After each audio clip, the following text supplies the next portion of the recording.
When I thought about starting a podcast, I thought about where would I host it, who would listen to it, and what was the easiest way to get started doing that. And I found out that Anchor is the easiest way to make a podcast. Anchor gives you everything you need in one place for free, which you can use right from your phone or computer.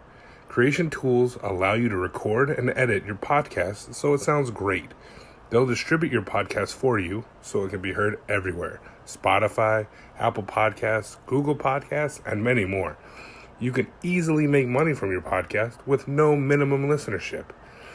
Download the Anchor app or go to anchor.fm to get started.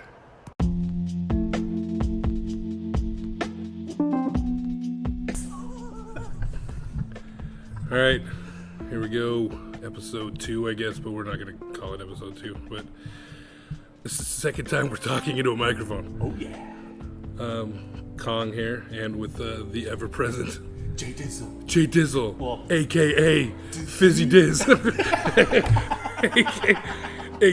Mr. Effervescent. That was actually pretty good. Mr. Effervescent. Yeah. That's like fizzy, but like it's like fizz, but Diz. Oh, it was Diz, huh? Yeah. Whatever. Yeah. Fizz Diz. Close enough. Fucking It's just a name, man. Mr. Effervescent.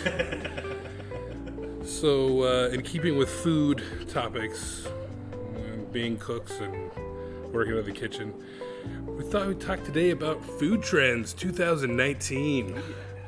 Some of the quote-unquote popular things on the rise. Tahini. It's the new peanut butter. Yeah. Which, I always love talking about food trends because I think it's hilarious that to anybody that doesn't work in a kitchen, like, this shit's been around. Tahini, Pretty old. it's pretty old. And to say it's the new peanut butter, I think there's some parts of the country, the world, that would assume that it's been there before peanut butter. Absolutely. So, yeah, tahini being a food trend, that is just hilarious. I don't understand how that even came to be. Honestly, it's in hummus. Yeah. It's Ancient. Yeah. Let's Google that. Let's see how long hummus has been around. Oh gosh. Since before How? Jesus. Yeah. Hummus. Jesus was nailed to the cross with hummus.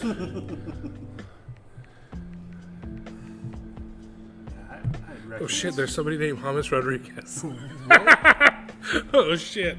I googled how old is hummus, and one of the things that came up is how old is Hummus Rodriguez? Which we'll get back to that because that's fucking hilarious. Yeah. So, hummus, from archaeological digs, we know people have eaten chickpeas in the Middle East longer than there has been pottery, or approximately 10,000 years. That predates writing as well.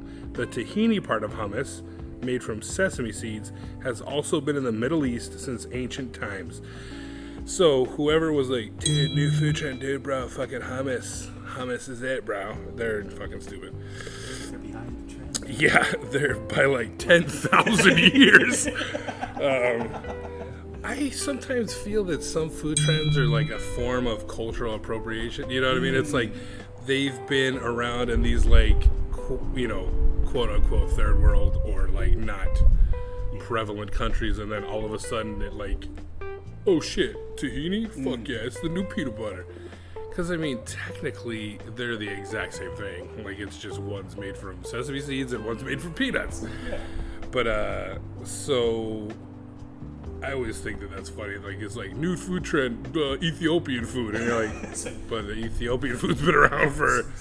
Since Ethiopia. Yeah. I'm sure there's a couple Ethiopians that'll be like, this is just how we eat. Yeah, no, it definitely does seem like cultural appropriation, just because you said undeveloped, but then all of us, like, undeveloped countries or whatever, third world countries, whatever, but then, not to be racist or anything, but then a white man discovers it. Oh, it's white people. And it's like, oh man, For sure. this is the new thing. Look what I found at the farmer's market, bro. It's tahini. Tahini. It's cool, man. It sounds like tahini. But, yeah, so food trends, man. Yeah. Stupid. So most of the time. A lot of them really are. And a lot of things, food trends have been like people have been cooking in kitchens for years, like a crazy amount of time, and then all of a sudden, some dude has it and is like, "Oh, I should make this and sell it," and then, it's a food trend. Because 1,000 white people in Ugg boots will buy it at a farmer's market. You and Ugg boots, man. I don't know. That's something just against them, huh? I fucking hate them. I mean, I hate them too. But I was a sheep in my past life, and I just got bad blood, man. How long have Uggs been around? I don't know. Probably longer than white people. I mean, I think they were made, for like they're from Australia, so it's like it was like a sheep herder thing and comfy and all that stuff. But then it just became like, I'm going to yoga in my Uggs. Bro, my feet are cold, but like everything else is warm. So let's just go, we'll go down a list of some quote. This is from eater.com, so we are in no way sponsored by Eater. We're in no way affiliated with Eater. We're just Googling shit on the internet. Stuff. Yeah. And I didn't want to go with the first couple of search things that came up because I deemed them unworthy, apparently. So number 1 on Eater's list of food trends is simply mushrooms. Which... How is that a food trend? I don't know how that's a food trend. Mythology has been around since forever. Yeah. But 2019 is the year of the shroom, man. In the 70s. Yeah. Well, that was a different kind of shroom, I think. Okay. That was more psychotropic and psychedelic. I see. This is more just edible shrooms. Okay. Well, those are edible. Well, yeah. I mean, point taken. You gotta eat them. You could make them into I guess you're still ingesting them. Number 2 is infusions, such as ginger water and CBD, which I think it's weird that they put CBD in that. Like, Would it be that's not an infusion. Like, CBDs are like... It's either oil or tincture or gummies or whatever. So I don't know why that's an infusion. I guess just things infused. Because I guess ginger is water. Ginger water is water infused with ginger. But just to put CBD. I don't know how great this list is. Then we got oat milk and pea milk. Which... I have had pea milk. Vegetable. Okay. Yeah, like ooh. Sorry, I was watching this thing on this. This is a YouTube thing that I watch. It's like Weekly Weird News, and one of the things that they were talking about was people are doing like urine detoxing and stuff like that, where they like save their urine and they drink it like throughout the day and stuff like that. And I was just like, I don't know. I guess it's just been on my mind. I heard pea milk, and that was the first thing that I thought. That's fucking crazy. So I actually have had pea milk. It's not bad. it was chocolate milk, and it was, I forget what brand it was, but I was like, pea milk. I gotta try it out. It was all right. It kind of tasted like Regular milk? no, like almond milk or any of those like soy milk kind of rice milk. Not rice milk. Rice milk's pretty thin, but it wasn't so bad. And I guess it's a food trend because I've seen pea milk, but primarily at like Whole Foods and Down to Earth and things like that. Or the health conscious. But oat milk, I actually saw an ad for that where the old Quaker man himself is getting on board with that shit. So that shit's legit. That's a legit food trend because Quaker Oats is like, fuck yeah, son. You thought we were bland before. You should make oatmeal with our oat milk. Because double it up, get your fiber on. You're going to be on the shitter for days. This was my favorite so far. So far. We haven't made it through the whole list, but so far. Bread, especially sourdough, is a food trend now. Which I get it because there's a lot more bakery things happening and it's a lot more prevalent, I would say, you know, for people to trying to make their own sourdough. And we're going to have a whole bread episode because I'm super into bread. I bake a lot of bread. Not lately, yeah. Boo!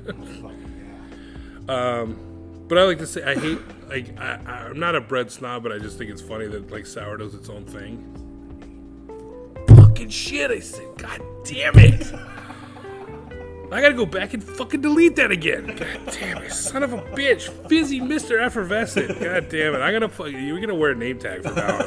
You're gonna, like, on your forehead. Just fucking shit. I mean, that name was my cat. The cat likes bread. Which, actually, you know what's funny? We do have a cat. Not me and Mr. Effervescent, but me and my family have a cat, and he loves toast. Oh, really? Yeah, you fucking put toast next to him, and he'll lick the shit out of it.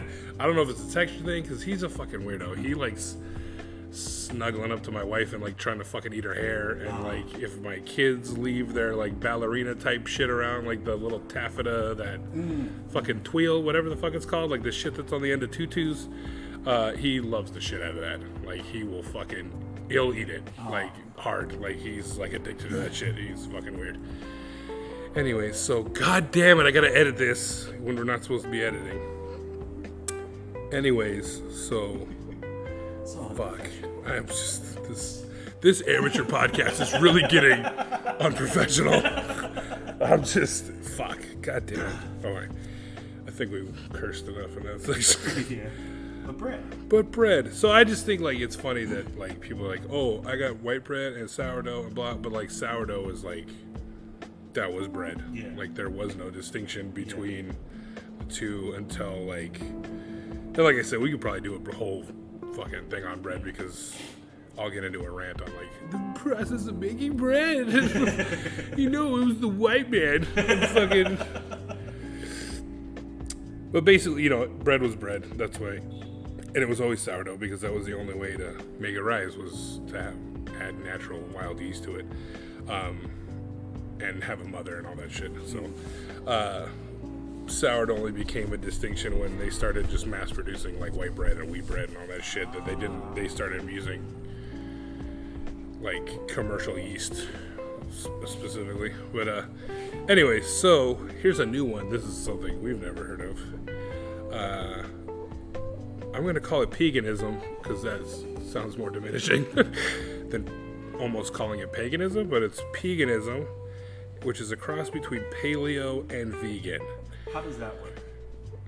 Which, fuck, dude. I mean, I'm guessing that they're just, like, I mean, because paleo is like caveman shit, like meat and fucking. It's like when you know, like, let's Google paganism because I want to see what these fucking guys say about. Paleo is basically like you're reenacting the hunter-gatherer type of.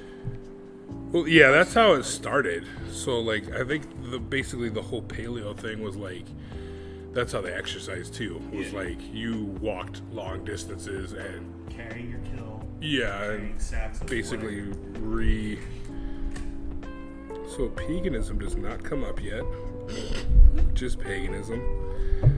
Still trendy, man. Let's see. Yeah, paganism. We're still there, man. Fuck yeah, pagans. Okay, so let's see. Ooh, it's an allure, so it must be something super fucking cool. What to know about the pagan diet, the trendy new paleo meets vegan lifestyle. Here's everything you need to know, including what a nutritionist thinks about this particular way to eat. I'm already having a few, like, reservations. I'm already triggered. like fucking crazy right now. I am lit. My dial, my fucking needle is in the red. So what does it mean to eat pagan? Let's see. If you're wondering how you could both be vegan and eat grass-fed steak, the answer is simply this. You can't. Nah, okay. I like this article so far. The point of paganism is that you're centering plant foods rather than animal foods while still including high-quality animal foods in your diet. Wait, what? Okay, so we just gotta keep reading. I think this Mark Hyman, the medical director of the Cleveland Clinic Center. The Cleveland Clinic Center? Fuck, is it a center and a clinic? The same thing? the Cleveland Clinical Center building for functional medicine, coined the term and is now championing the dietary approach. It's really simple. Eat foods low in sugar and starch. Eat lots of plant foods. If you're going to eat animal foods, eat sustainably grown or harvested foods. Have foods that have lots of good fat, like nuts and seeds, olive oil, and avocados. So basically, it's like vegans are getting tired of not eating meat, and they're like, "Well, no, I'm a vegan." So like, I'm paleo vegan because every now and then I gotta have a fucking. So I knew this day would come that you fucking vegans would be like, "Fuck, I really miss it," and now I gotta fucking find a loophole. I gotta find a fucking loophole. Oh my Yeah, I used to be vegan, but now I'm pegan. What does that mean? Oh, I eat meat now. So you're just an omnivore. You're just regular. Or is it like...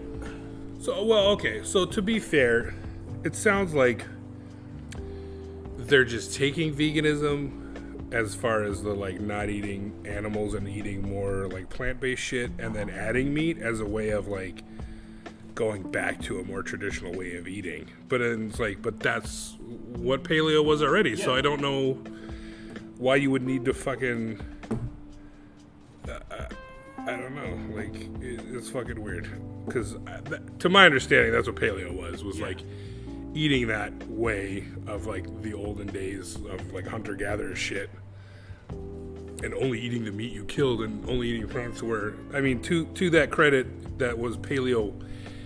Even though they ate meat, it wasn't like a high part of their diet because they didn't always have meat. So they ate a lot of plants. Like even here it says back in the hunter-gatherer days, they ate at least 100 different species of plants and they ate wild animals. So, and now we eat highly processed foods. Yeah, we know that. But it's like,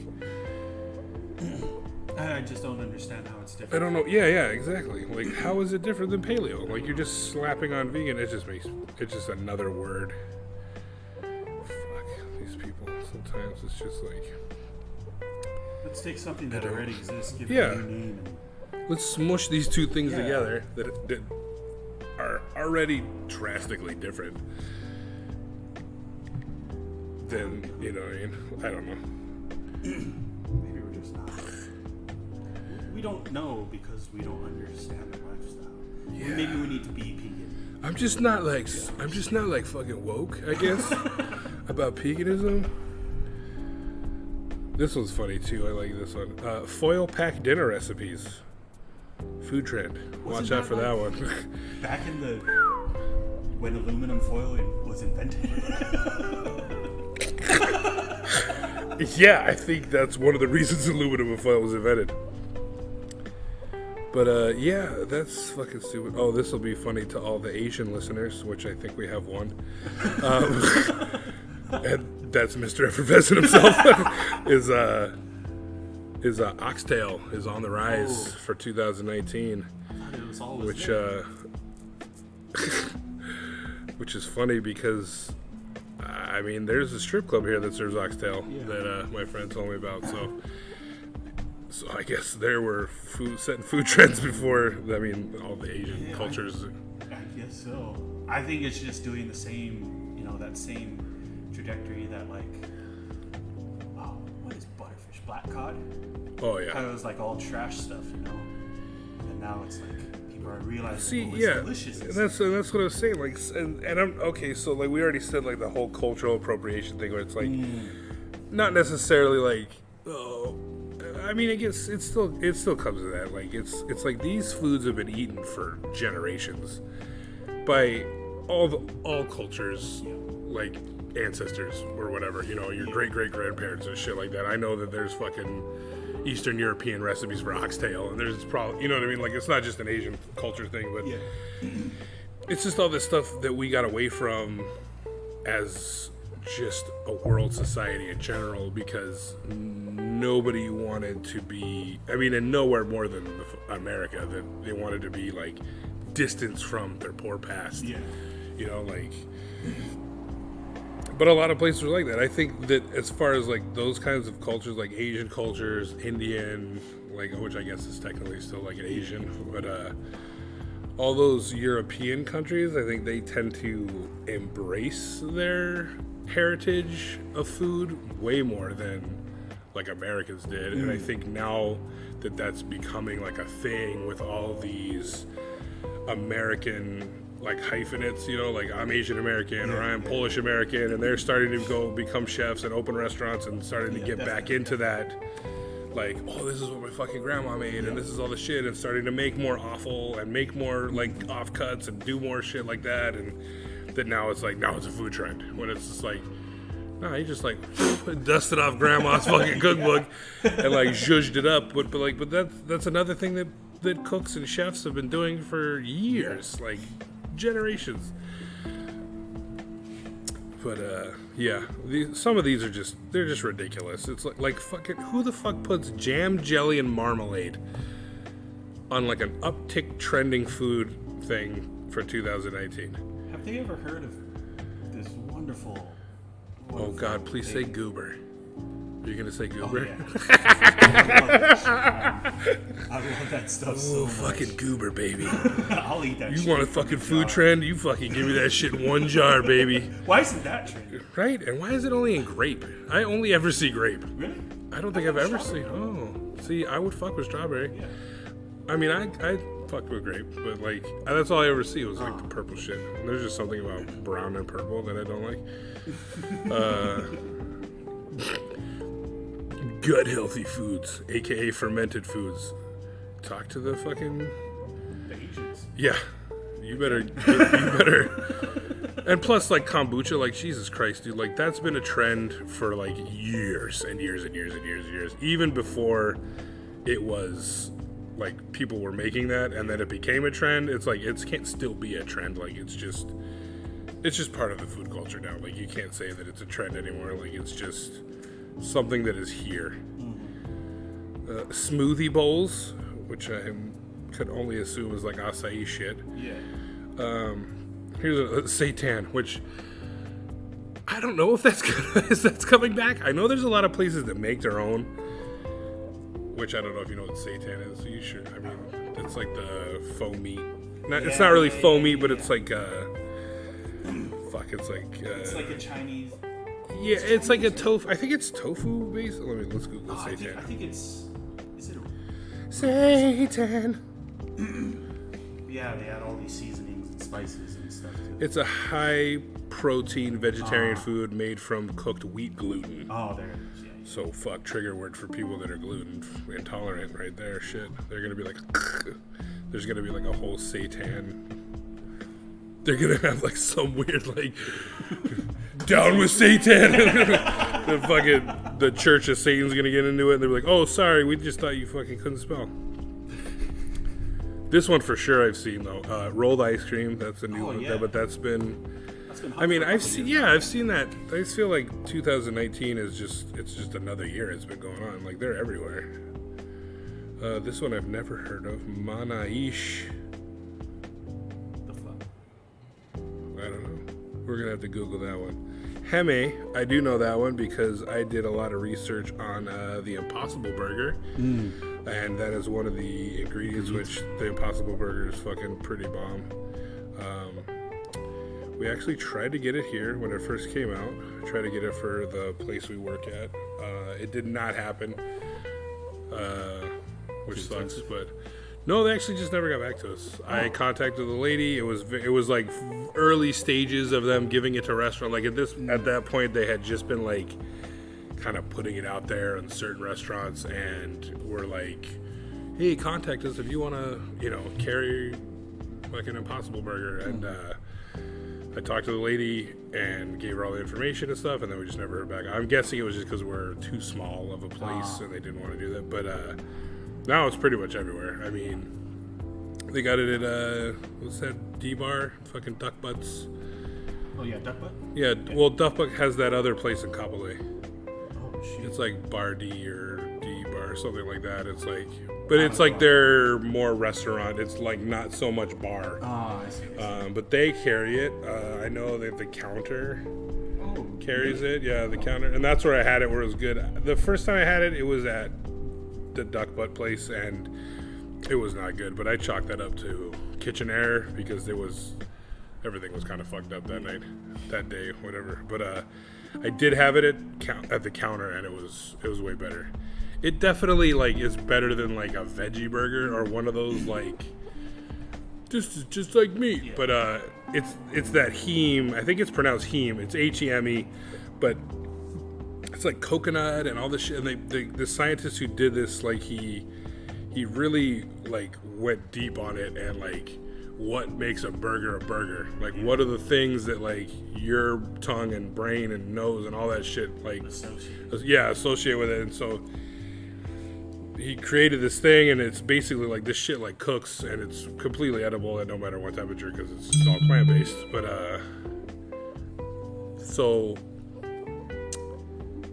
it actually like kind of bleeds a little, like when you like like it juices out like a burger. Like it looks kind of rare when you like cook it medium rare. Like it has the looks and feel, but it's still, I mean, it doesn't taste like meat, but it's got all those mouth feels and all that stuff. And then just like when it's in there with like bacon and fucking lettuce and tomato and shit, like it's like a burger, you know. Like I've had shitty hamburgers that taste less like meat than that does. But so yeah, that's that. A lot of these are fucking stupid. I'm not even like kind of over it. Like drinking collagen, like been around forever.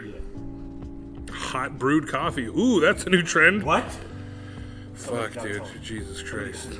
Lager. Like, come on, dude. Like, you're gonna tell me the beer is making a fucking 2019 food trend? Sour flavors. Fuck, dude. Ugly food. I contribute that to David Chang. Yeah. Ugly delicious. Ugly delicious. But it's true because I think for a lot of places, you know, like, it just was, oh, it's not cool. This doesn't look Instagram worthy, and it's not fucking this. But it's like, fuck you. How does it taste? That's another rant we can go on because I'm fucking tired of that. That happens a lot here. Is the whole Instagram. Like I like to call them like Instagram restaurants. Like the food looks good in pictures, but it fucking tastes like shit because they just Costco buy this shit and basically like start a fucking casual. Basically like start a fucking place just based on like all the shit they can buy at Costco. And then like here it happens a lot with like the boba joints. Like I think we've talked about that before where it's like they just go buy the pack. It's not even like I could do it at home. Just gotta go to Costco. Like I was really hoping with like a lot of these boba places they'd be using like maybe the actual ingredient, or like for the green tea one actually use like green tea, or for the honeydew one use actual honeydew. But all the places it's always been just that powdered mix, put it in the blender. Yeah, it's fucked up. I think what makes it, like, I like to use the Idiocracy template for that. Because, so if you guys, most everybody knows, well, so not only that, like, we were talking about this earlier, is that, like, so in that movie, you know, there's the fucking wrestler president, is all stupid and stuff, but, like, Johnson or something. And we have Trump, who was, for a little bit, on the WWE, so fucking technically we're like truly living the Idiocracy fucking thing because we have somebody that was on the WWE fucking running the country. But the other thing I like to think about is that I think that like there's a lot of people that have talent that don't have access to money, don't have, maybe they're in the position they're in with their life and like family shit or other issues they have that they just can't like make that fucking leap to be like, you know what, fuck it, I'm gonna drop everything. And I know there's people that'll say like, well, if you really want it, you'll fucking do whatever. But it's like, you know, I've been in that position and I have kids and I have a wife and I've done that where I've fucking been like, fuck, I want to do this, and I've fucking forgone everything and done it, and it's a fucking pain in the ass. It's nothing but stress on you. It's nothing but stress on your fucking kids and your family. And, like, you have to be responsible and do that. And I'm almost fucking 40 years old and I'm still learning that. And you know, sometimes you literally can't just fucking like drop everything and just start a business without some kind of fucking capital. Yeah. You know, and then you get these people that like, you know, they like, oh, I want to start a fucking soft serve place. Know nothing about it. Like, don't cook at all. Don't have any kind of flavor concept. Yeah. And just want to make an Instagram hub. And so they buy the mix. They have fucking somebody that like backed them. They have money, so they're like, oh, I'm gonna buy an ice cream machine. I'm gonna pay the rent on this building, and I'm just gonna buy all these toppings at fucking Costco or whatever, dump them into a fucking 6-pan, and pump it out. And then it's like, yeah, but they taste like shit. Yeah. Well, those places never really last. Like, once everyone's been there, gotten their Instagram photos, they never go back. But see, what's happening here, that I see it now, like living here in Hawaii, being from the mainland and seeing that like, in the mainland, I think they die out a lot faster. But here, it's like, I think there's so many people that just truly are just into that. You know what I mean? And I'm not trying to dig on the Hawaiian culture at all or anything about the Hawaiian people. It has nothing to do with that. It's just like, it's just something about the trend latching on here that like when something's trendy, it's like it gets sucked in and then it stays forever. You know what I mean? Like, and then there's those people that like, they go to these places and they're not expecting it to be quality. Yeah. They're not expecting to be like, oh man, this is like fucking. They don't care to a certain extent. They're just like, oh, I just want it because it is what it is, and it is what it is on Instagram. Like, it's pretty, and I have a wall that I can take a picture against, and all my friends are jealous that I went there, and I can take people there and all that stuff. And that may not be everybody, and I know there is a good food scene here in Hawaii, you know, that like tries to bring everybody up, and it's very cool to see like the burgeoning like quality food scene. But there is a shit ton of like, you know, like that's why there's 1,000 fucking plate lunch places. Like, everybody does it, you know what I mean? But then, you know, everybody has their favorite because nobody, you know, it's easy to make that stuff. And I also think that Hawaii is just kind of stubborn in that sense, you know? They like what they're used to, what they're comfortable with, what they grew up eating. That anything like really wild and new kind of frightens them or intimidates them. Because this is just like personal experience from living here my whole life. A lot of times when something like that happens, growing up in Hawaii. Sorry, we paused. There was people walking by. We're outside again, but in less windier conditions. But there was some ne'er-do-wells passing by, so we put it on pause. But you were in the like talking about growing up here and people in their food niches. Yeah. A lot of times, I think when something, I guess I'm repeating myself, when something new and interesting happens, people look at it as like a threat to what's already here. You know, a threat to the food culture, things like that we already have. That's the one thing that I noticed that why, like honestly, since Roy and like Alan Wong and stuff, since then, food hasn't really stepped up. Like recently in the past couple of years it has, but during that like 20-year gap between when they started. Sorry, we're pausing again. And we're back. So yeah. I feel like since then the food scene hasn't really had anything new happening for it until the past 5-10 years. Yeah. New places have been opening up and like trying new things, or taking like old recipes and reimagining them. Yeah. Which is kind of how the food culture evolves.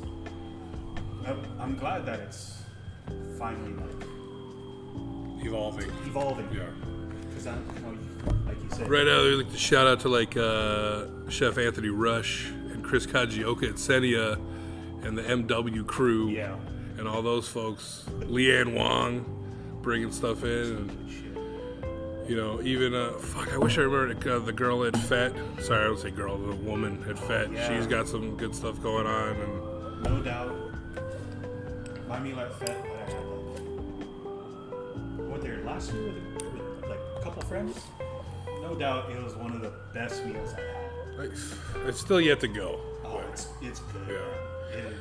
Because Because for the longest time, I thought she was just a caterer. You were really? Yeah, I thought I think it was partly the name, and I don't know if I saw something that maybe she does catering or she did catering or something. Or maybe I just smushed the two together, but I actually didn't realize it was a restaurant, like restaurant for a long time.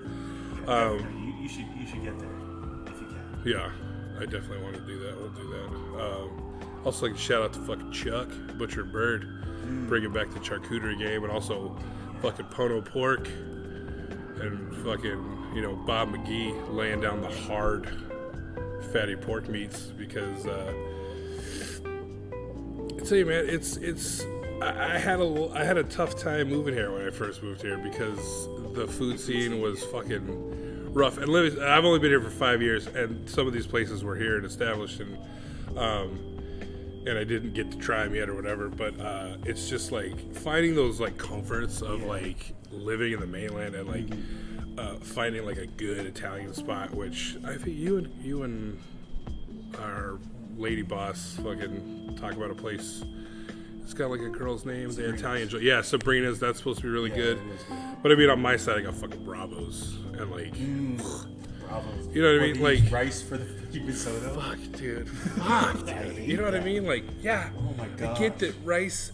Arboreal rice is fucking rice, but it's a different kind of rice. Yeah. You know what I mean? Like, you know how pissed they would get. And I don't want to say they, but like, you know how pissed people would get if I opened a fucking sushi joint and like used just like jasmine rice, Oh, dude. for my sushi rolls, like, or some fucking shit, you know what I mean? They'd be, the fucking uproar, the uproar would be fucking outrageous. You're desecrating this, like, you know what I mean? Like, Jesus fucking Christ. Here you might get away with it. Get the fuck out of here. In the city where the town where I live, Kanyohe, there's a place that does sushi with brown rice. Okay, but see, okay. No. All right. Well, I would much rather take jasmine rice on my sushi. but see, I think that's that. See, okay, the way I see it is like, so brown rice is like a fucking healthy option. Yeah. And we were actually, so me and the family, I actually we were in Australia not too long ago, and there's actually like, there was a joint there that was like strictly, I think it was even called brown rice sushi. Really? Yeah, so like they had their whole fucking brand was based on, which I can get that because like brown rice, there is no grades of that, like it's just unprocessed rice, you know. But so you can't have like brown sushi. There is no like brown sushi rice, brown jasmine rice, brown fucking, like it's brown arboreal. Like I mean, I'm sure. I guess you could have those things, but I mean, I don't know how they would react with like the hull left on them because it's just the entire grain of rice instead of just the fucking carb interior, But I don't know. But yeah, I guess it's for like the purists. No, because I did sushi for a while, and I don't know. I guess it just irritated me because sushi, it's all by feel. Mm-hmm. There's no real measurements or anything like that. You do it by taste and touch. And maybe it was just that place, but the brown rice just didn't have like that same texture that you get with like sushi rice and stuff like that. Yeah. That I think really, really helps sushi be what it is. You need that whole texture play between the fish and the rice. I mean, me personally, I have a very limited background in sushi as far as like making it, and like I've done it casually, never professionally. But I do not like brown rice because of the texture. Like I don't like that chew, and I can see how that would get in the way of like it becoming more of a like a key player than a sub level actor fucking helping, like where you're like supple delicious fish and brown rice. But yeah, I mean, I don't know about that. That's on you. That's just maybe that's just the Japanese media. Dishonor your family. You have a dishonored my family. Yeah, dinosaur. No, it really irritated me because I went there with a friend. He told me about the place. He's oh, we gotta try the new sushi place. I heard it's really good. We were both like extremely upset because this guy, he goes to Japan like 2-3 times a year. He goes and has like some of the best sushi in the world and stuff like that. And he's like, oh, cool, like a new sushi spot. And we both got our thing. We didn't even leave the window, and we looked at it, and we were just like devastated. And it was brown rice. you have these beautiful pieces of fish.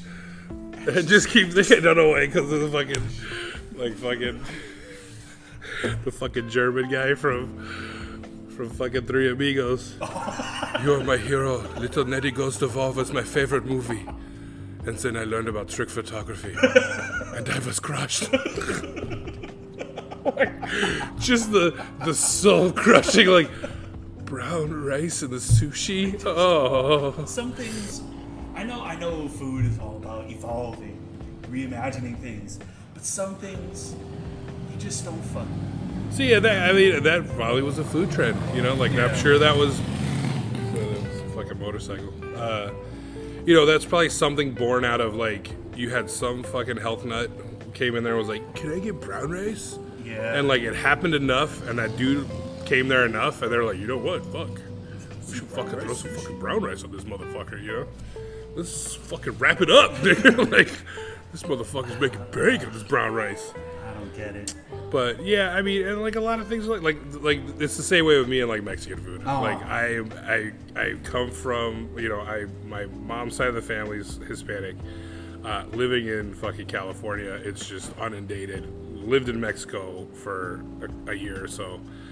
Coming here must be straight. Coming here, yeah, I get people all the time where like, oh man, there's a fucking taco joint, you should go try it. I'm like, I'm from California. They're like, oh, never mind. I'm like, fucking don't go there. Like, straight up, never mind. Don't even fucking try it.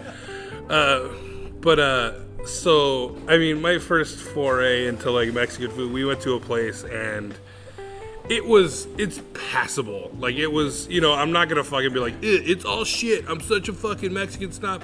Bleh, it's some of it has its merits. Like there's not like completely fucking utter. I have had some utter trash here that's like, what the fuck are you even in business for? Like people that eat here must fucking, they just really don't know what the fuck they're missing. Because one place we went to, and I fucking shit you not, their fucking salsa they put out with the chips was legitimately like fucking tomato paste and like ill chopped onions. Like the knife skills were non-existent. It was like fucking just chunks of raw onion, which I mean, yeah, salsa fresca is good fucking raw onion, but usually red or something like sweet onion, not just straight up yellow or fucking white onion. But it was tomato paste, like, and lime juice and fucking barely any seasoning. It was so acidic. Like it was like ulcer creating acidic. Like it was like, oh bro, I can't fucking eat this, dude. Like, dude, it was fucking tomato paste.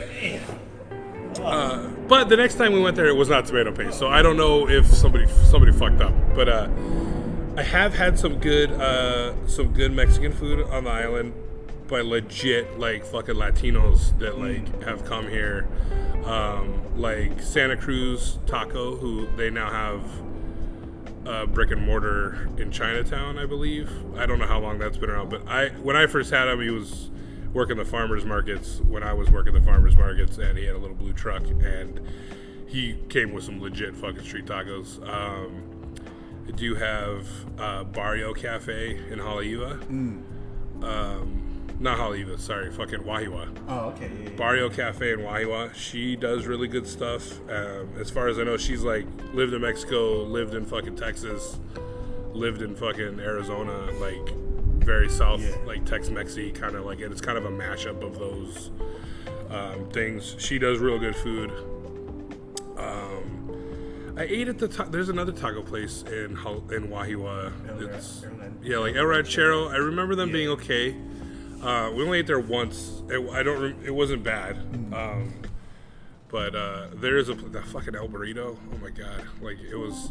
I like to liken it to some of this food. Is like it's like a robot made it. Like I synthesized what Mexican food is and I spit it out, and you're like, oh, it looks just like it. And then you taste it, you're like, that's not really the flavors. Like I don't. And then there was a good one too. Onos Locos, when they started, they were good. Yeah. It was like kind of that fucking Southern California like taco shop vibe, like carnita fries and fucking hefty nachos. They've kind of gone downhill, as in my opinion. The main reason is because I'm a fucking nacho head. I love nachos. That's like my fucking thing. Like my Mexican food of choice when we would go to, because 24-hour taco shops, dude, you get fucking nachos for like $6 and they're like 3 pounds of fucking shit. It's fucking delicious, but they were good, and it was similar to what I'm used to, and now it's kind of gone the way of everything else. I don't know if it's the people that have in the kitchen or what, but they're like fucking microwaving the chips, which is like, god damn it, it's a fucking disgrace. Like I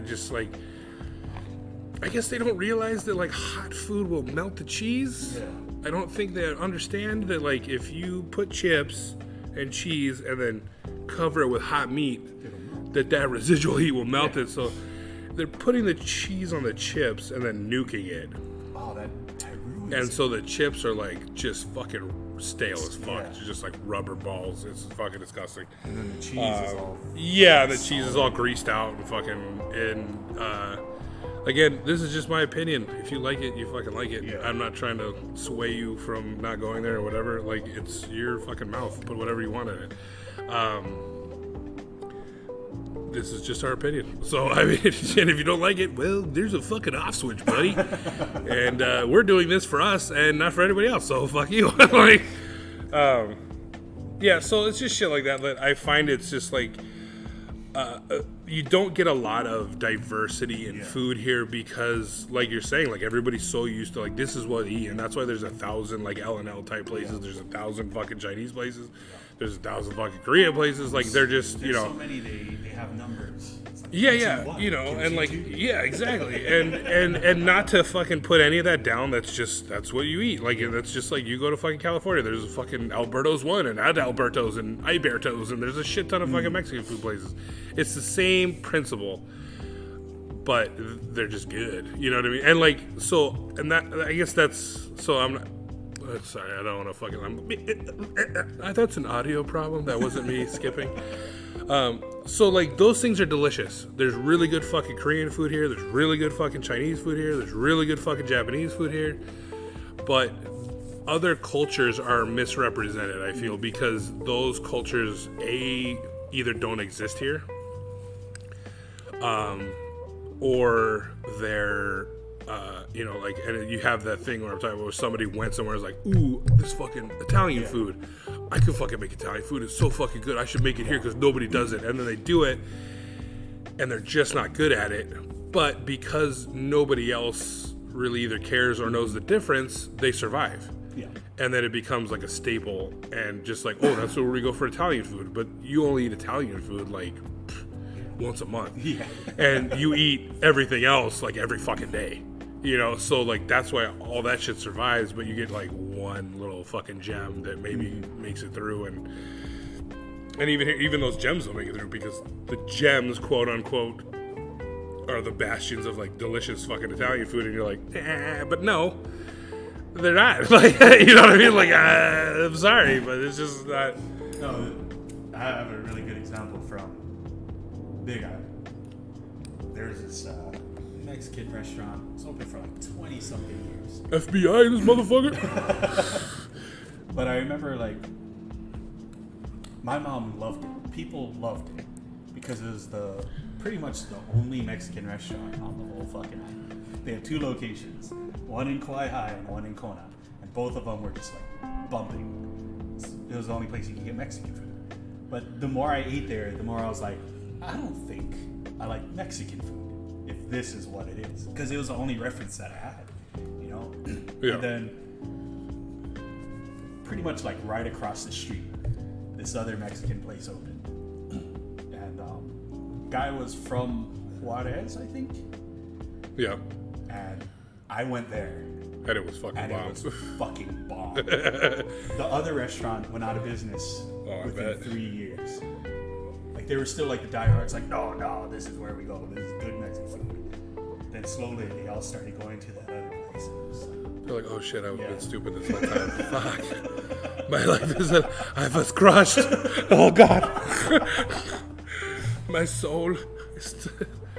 But I think that's like, if you only have, like you were saying, if you only have one reference point for how it's supposed to be, that's all you know. And also, like, you know, I understand the whole, like, there's no population really for that supports it. Yeah. You know, so if the only support you have is people that don't understand or care or whatever of what it actually is supposed to be, then you're going to do great because they don't expect anything more. Yeah.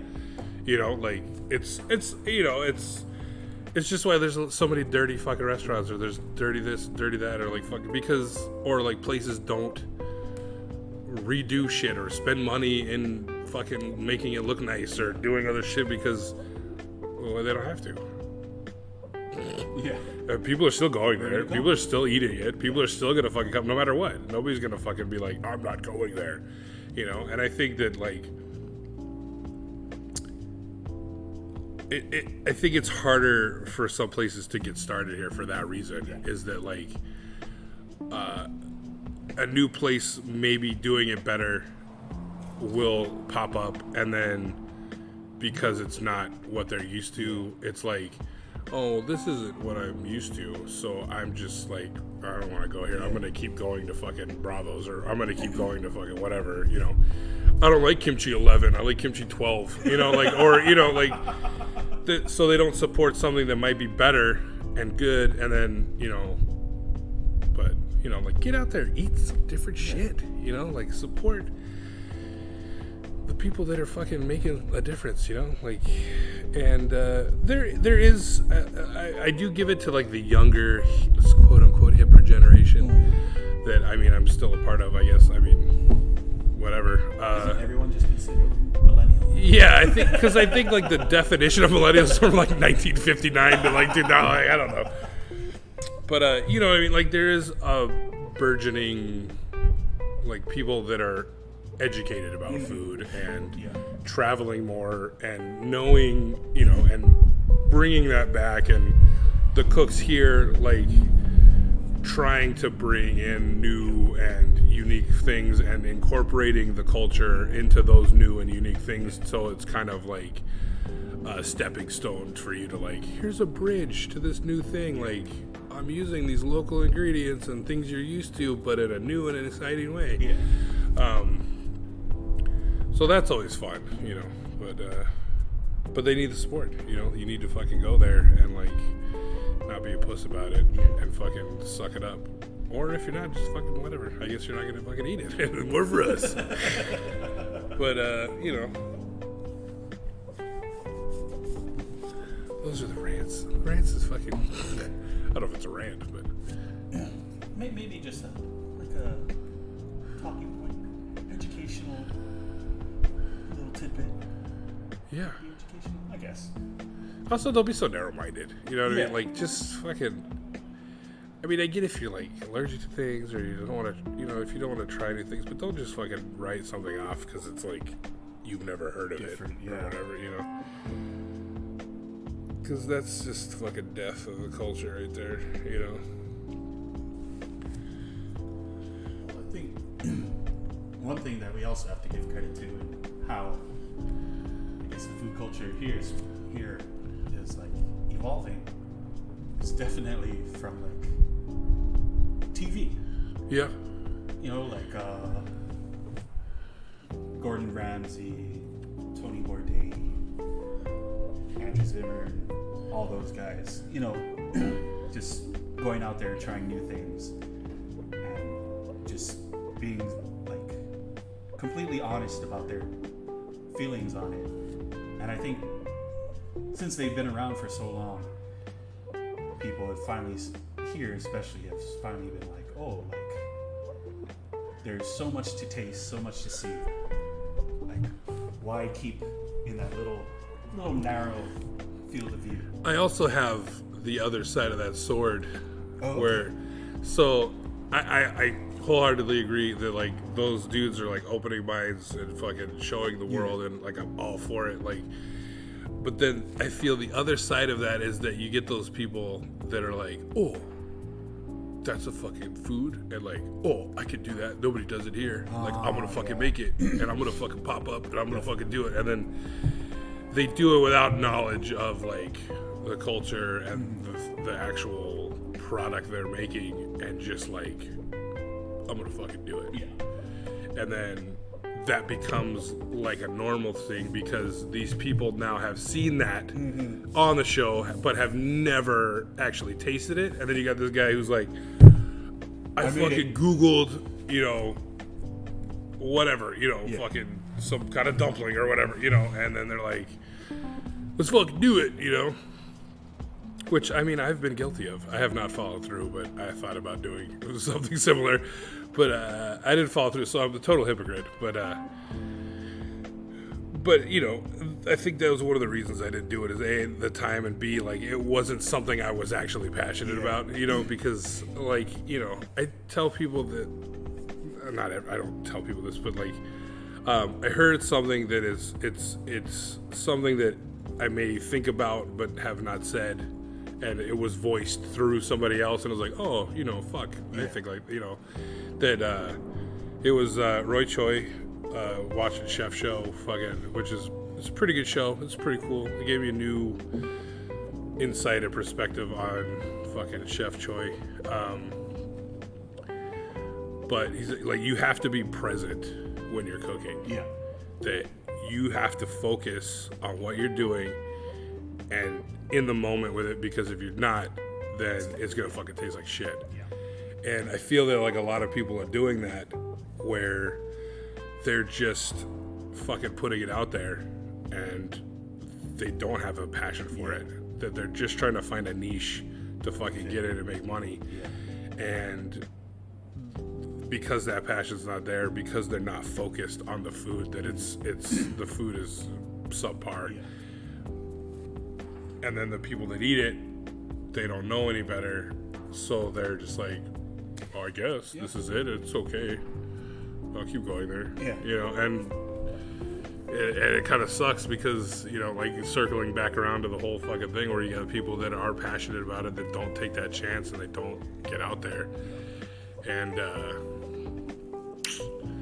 sometimes it's a shame, or there are out there, or there's passionate people making this food and they're just not getting the love that they deserve, that because it doesn't fit the mold that the customer eating it thinks it should, that they're, you know, they fucking doubt it. Because I tell you, like, you gotta, if you're passionate about what you're doing, you can't let somebody else fucking tell you that it's wrong. You know, like, if you're making the best fucking sandwich and somebody's like, you know what, this would be better if it had fucking chilies on it, I would come here all the time if it had this on it, don't fucking put that shit on it. Yeah. Because the way you made that fucking bomb-ass sandwich is the way it should stay. And if they don't fucking like it, like last episode, you can fucking eat somewhere else. You know, like, that's just...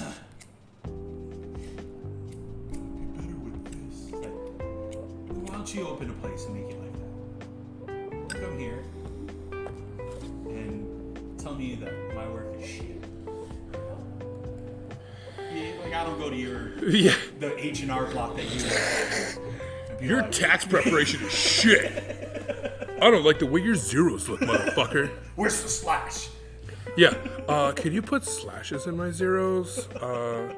I would like this other type of paper. It'd be cool if, like, I just think people don't, like, I think most people don't really fucking understand, like, yeah, we could be just fucking dick cooks, like, oh, we'll fucking eat it the way we fucking eat it, but it's like, at some point, it's like, why aren't you? Yeah. Like, what's the big fucking deal? You know, like, I mean, come on, dude, like, you make a sandwich, and, like, I don't want cheese on it. But do you not like cheese? Like, who doesn't like cheese? Fuck, I get if you're lactose intolerant, but Jesus Christ. You know what really pisses me off? And I know you know this, but I fucking hate it when people like get something on the side that comes on the sandwich. Yeah. And then they like dip their sandwich in it. And it's like, what the fuck? You're eating it already. Like, what's the difference? Like, I get like, okay, maybe like, hey, it comes on the sandwich. Maybe get an extra side of it to dip it in.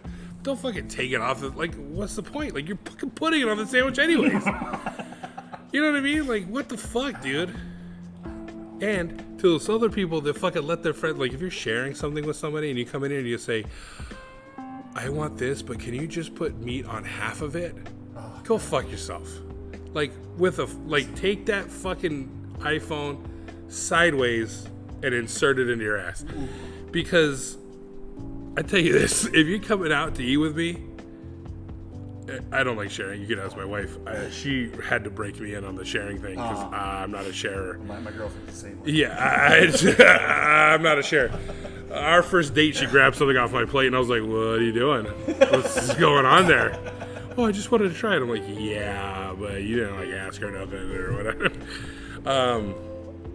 But if we go out and we order a pizza and you don't like fucking pepperoni and you say, or like, okay, so bad example because you can get half shit on fucking pizzas, but like if you order a sandwich or a salad or like a fucking something that comes one way and you ask to have half of that thing not made with one of the things on it, then you can get your own fucking thing, okay, with however you want it, because I'm not sharing with you if you want half, you know, like here's this flatbread and it's got chicken all over it, but I don't eat chicken, so put chicken on half of it. No, get your own flatbread, because at that point you just want cheese and bread, and that's not a flatbread. Like that's just like toast with cheese on it. Like I'm not sacrificing my dinner enjoyment for your like halvesies bullshit. Okay, like that's just not happening.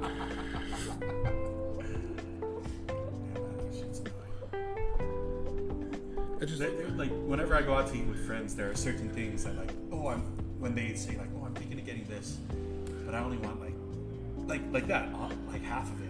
I straight up tell them no. And they're like, what? Why? I was like, you want to know why? Because you're the kind of people that I fucking hate working for, like cooking for. Yeah, for sure. And they're all like, oh, but it's their job. Blah, blah, blah. It's like, it doesn't matter if it's their job. Like you're fucking with the system. And you're basically, to me, honestly, when shit like that happens, it's almost like an insult. Yeah. You know? Because like how you said, I don't like it the way that you made it. I want to make it my own. And at that point, it's like, why do you even go out to eat? Yeah. Stay at home. Like that's the thing, like, you know, like, and it circles back to that we were talking about, like, you know, the difference between people's idea of eating at a nice restaurant and their ideas of eating at like a regular restaurant, like quote unquote, like I don't want to say subpar because I don't want to fucking, you know, but just like it's a different style. Yeah, like nobody's going to fucking MW or like Senia or fucking Pig and the Lady or, you know what I mean, like any of these like casual upscale, you know, not super, they're not fine dining because they're casual, but it's like casual fine dining. And going there and being like, can I get the fucking moringa dust on only half of it? You know what I mean? Like, I'm sure there are people, you know what I mean? Or like, when you give me that fucking beef Wellington, can I only get the duxelle in half? It'd be like, no, motherfucker. Like, the fucking shit is made already. You know what I mean?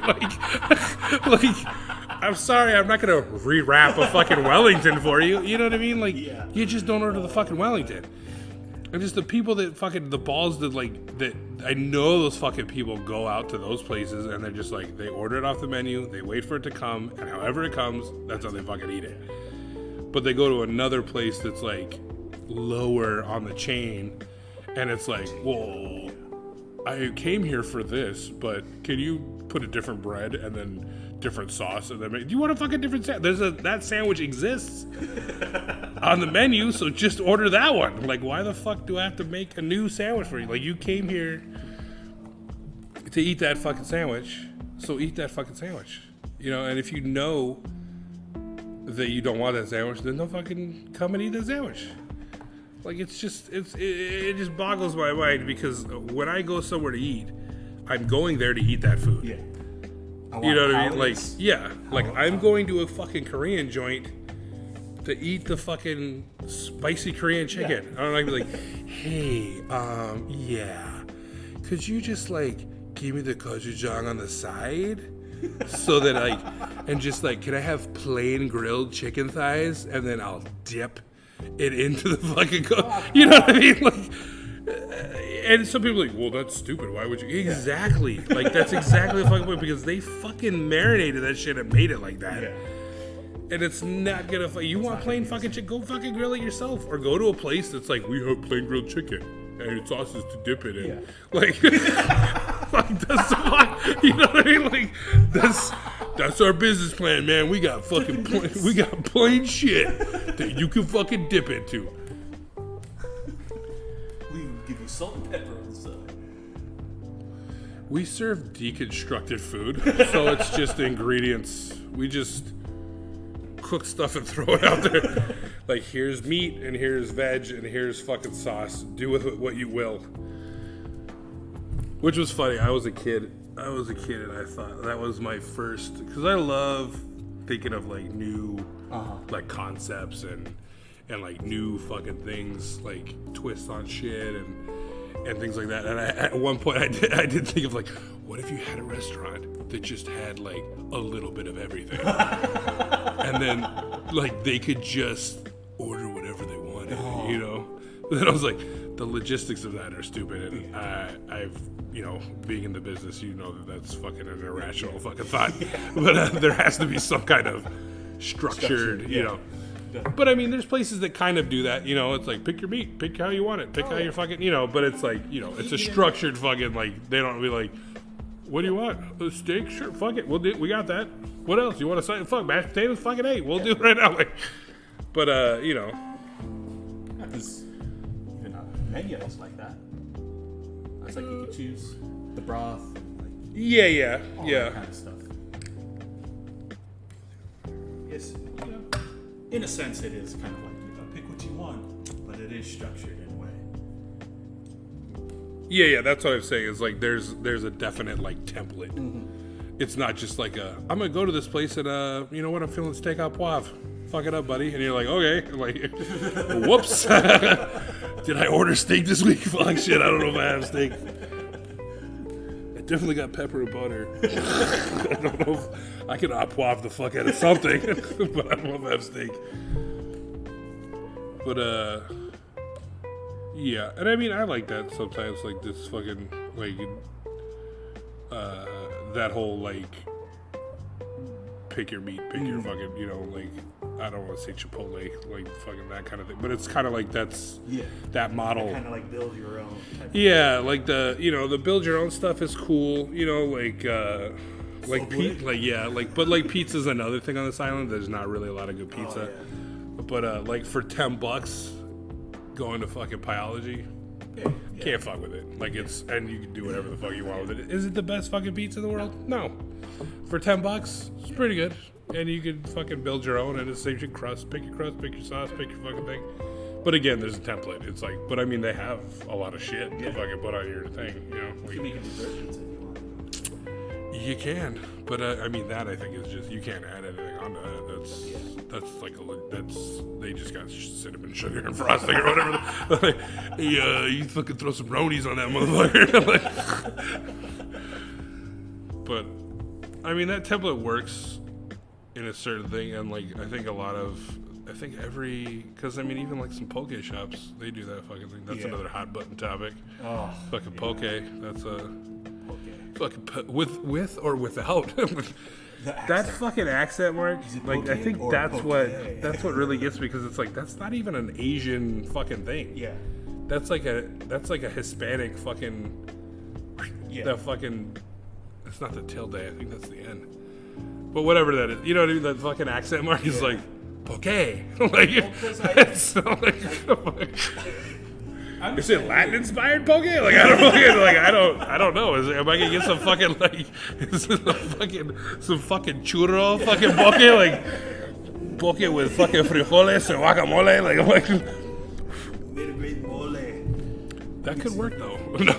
Like a deconstructed poke fish taco. Like you fucking fuck that up. I think at least on the mainland where that whole accent thing started, so people don't call it poke. You know? Yeah. But still, it is like that's not how it's spelled. That's not what it is. You know? Yeah, I think that goes to a cultural appropriation kind of thing where it's I don't know if you read. Did you read that? I think what's her fucking boss lady gave you that shit? Did she? The fucking what's his name wrote? Fucking his name escapes me, but about how fuck. I think I still have it. God damn it! I know his name. I fucking met him once. But yeah, I definitely think it that way. It is kind of like Gooch. Yeah, fucking appropriation. fuck, now I know his nickname, but I can't fucking. It's fucking Mark Noguchi. Mark, yeah, Mark Noguchi. When I got there. He wrote a fucking great article about poke and the fucking culture, and it's if you could find it, I'm sure you just Google fucking Mark Noguchi. Poke, like he runs Pilly Group, fucking Lunchbox and all that shit. He's super good, super into the fucking culture, super like all about raising up the food culture here. But yeah, just like I don't want to say scathing, but it was pretty like it's fucking to the point and like very blunt and like what the fuck? He doesn't fucking pull any punches on that shit. Which I mean, well, he shouldn't, because I mean that's fucking it's his culture and it feels it's been mistreated, which I believe it also has. I mean, even as in my limited knowledge of what it is, like I wouldn't go out there and be like, I'm gonna fucking open a poke bowl shop, you know.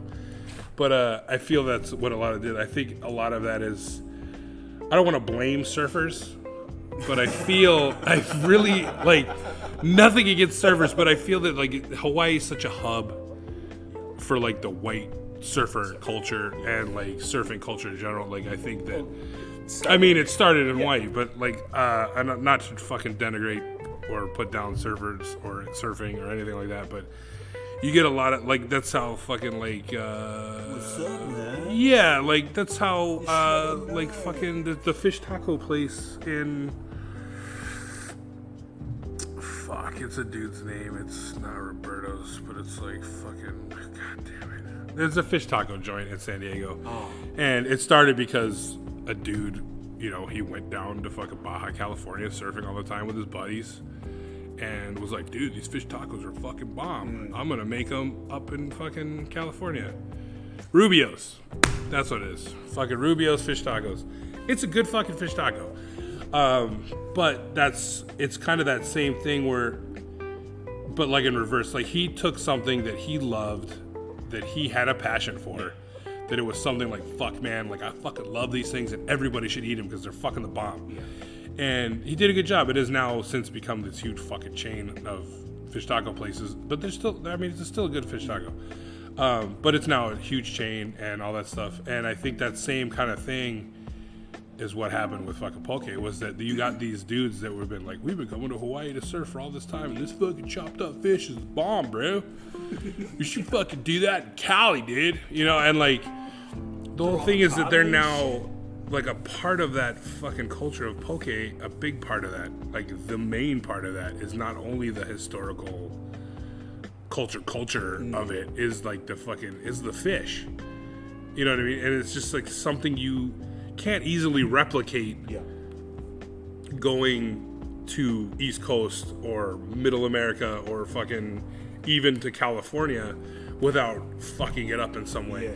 And it's I think another part of his fucking thing on that was like that now you're trying to like the overfishing of it and the fucking just creating this like where it's something special and part of the culture, and now it's just this fucking commercialized thing, and now you're just like overfishing, or you're using farm raised, or you're using all this fucking cheap shit, and it's like it's just a fucking slap in the face of what the product, what the dish is supposed to be about, you know, and so that like that's a big fucking this fucking sticks in your craw. I mean that should stick in anybody's fucking. No, that should make fucking, you know, but yeah. I saw one of those poke bowl places in London.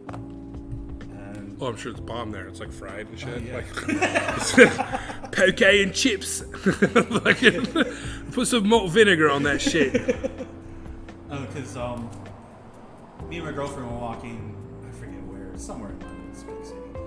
And she's like, "Oh, look, a poke place. You want to go?" I was like, I looked her dead in the eye, straight up. I was like, I'll fucking choke you. "Shut the fuck up." No girlfriends were harmed in the making of this podcast. But she said it like she knew I was gonna like deny. She was more just like, you know, joking. Just poking the bear. Yeah, poking the bear. And but it poking the bear. Oh, dude, that's the next fucking dude. Let's do this. I am now official. Fuck what I said before. I'm on the poke train. We're calling it Poke the Bear, and it's gonna be awful. But yeah, it's all that shit is fucking, like that's never gonna change. Mm-hmm. But all the more reason to be food conscious, of be aware of what you're eating. Yeah. I'm not saying you gotta fucking Google and research and every fucking thing before you go out, but don't just follow the trends all the time. You know what I mean? Some things aren't trends for good reasons. You know what I mean? Or, maybe you do hop on the trend or whatever, but at least be aware of what it is. Don't just fucking do it because it's oh shit, tahini's the new peanut butter. You know what I mean? Come on, dude. That just makes you sound like a fucking idiot. Yeah. It's just dumb. For the sake of doing it, it's just like music and shit like that. That's cool, man. If you just got into something because your friend fucking showed it to you, or it made you dude, you gotta listen to this fucking jam. It's fucking bomb. And then you take it out there I listened to them before they were popular. You're motherfucker, I just let you listen to them. Don't carried away you fucking know the shit now. It's that same shit. Oh, poke? You don't know what poke is? Fuck, dude. I've been eating poke for months, dude. Shit, some of the first seafood that I ate was poke. The first seafood I can remember eating was a piece of raw octopus at Fisherman's Wharf. Oh. Yeah, that was pretty cool. That's one of my earliest food. Whoa, fucking thing. I was born up north, and we drove down to LA, and on the way to LA, we stopped. Fisherman's Wharf's in San Francisco, but on the way down we stopped. We were kind of it was road trip. We fucking camped and shit, and that was one of my earliest seafood memories, other than we used to catch fucking rainbow trout when I was a kid. My dad made these horrible fucking sugar eggs, which is a Jewish fucking thing. I don't know. They were fucking gross. All I gotta say is it was fucking nasty. It was basically a fucking omelet with fucking granulated white sugar on the top. And I was ew, gross. But yeah, that shit is fucking. But poke, man, poke. Hold on, pause for moped. Did you steal that moped? And we're back. Yeah. Damn, that moped's stolen. Did you steal that moped? That moped's hot. I feel this became a serious podcast. This is legit. This is a legit podcast, man. I feel we should throw in some fart jokes just because I don't want it to get too big for our britches. You know what I mean? Well, I think it's good, having since we're cooks and stuff. Yeah. Having a serious conversation on food, and I really feel you should respect the culture that it comes from. Definitely. In some degree. For sure. Because if you don't know, at least where it's from, you won't know what makes it special or anything. Yeah.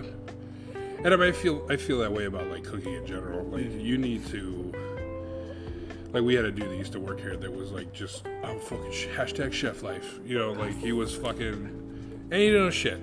And so and we had like a moment, and I fucking yelled at him. Not yelled at him, but I basically cut him off. Like I just didn't fucking talk to him because I was just like, whatever, dude, you're a fucking idiot. Because he took his limited skills and instead of wanting to actually grow them, wanted just to be like, I want to be a fucking chef. Yeah. And no prior experience, really. No fucking, like, didn't go eat anywhere, didn't fucking learn anything, like, didn't have any cookbooks, didn't fucking do anything. And I am by no means, like, the fucking chef of chefs. I'm a fucking cook. I'm self-taught. I don't even have that much experience myself. Like, most everything I know is just from working in kitchens and reading about food and eating food and all that stuff. But this dude didn't want to do any of that shit. And was just like, I want to be a fucking chef. And anything he did, he would like cook in his house and make these terrible fucking looking things and be like #chef life and all this stuff. And anything I tried to teach him was just like fucking just water off a fucking duck's back. You know what I mean? Like it just was like, whatever. Like I don't need to look. Like why am I not a saucier? I'm like, you don't even know what the fuck that is, dude. Like you don't know fucking what even a mother sauce is. You know, like you don't even know like. You know, it's so like, you know, the roundabout thing would say like, you know, even in cooking in general, like, it's like anything else. Like, if you don't know the basics, you're going to go anywhere. You know what I mean? Like, if you can't fucking julienne and fucking dice and brunoise and fucking, which, I mean, it's technically the same thing, but, like, if you don't know the basics, you can't fucking make anything new. Yeah. Like, you can't just, like, whomp. Yeah. You know what I mean? Like, you can't just fucking leapfrog and, like, oh, I have a knife. Well, now I'm a chef. You know, like it doesn't work like that. Like you gotta fucking put in work. Like you gotta learn some shit. Like even if you just want to cook one fucking thing, like you gotta know where that fucking thing came from. You gotta know where before you can start to like deconstruct it or create a new dish from it that like makes people think like, oh fuck, this tastes like this, but it's so different. Like, it's, you know, and I told him, I was like, it's like fucking painting, dude. Like, you know, you want to paint a picture, but you got fucking 2 colors and 1 brush. It ain't gonna look too great. You know what I mean? Like, that's, like, you gotta build the fucking color palette and build your fucking tools and build your fucking skills and to create a masterpiece. Like, you're not gonna be like, oh, I found these 2 crayons in the alley. I'm gonna be Rembrandt. You know, and you're like, I mean...